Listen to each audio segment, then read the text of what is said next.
албан тушаалтны тамга авилга авах түлхүүр биш. Хариуцлага ёс зүй, шударга ёс ил тод байдал нь авилгагүй нийгмийг бүтээн.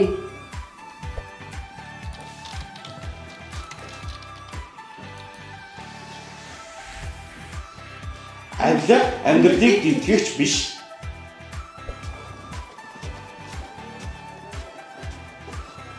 Авилгад үгүй гэж хэлье.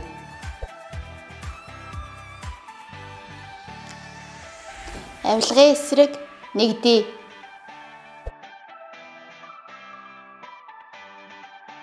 Таны эрх бидний оролцоо. Авилгын эсрэг гэрэлт үгүй.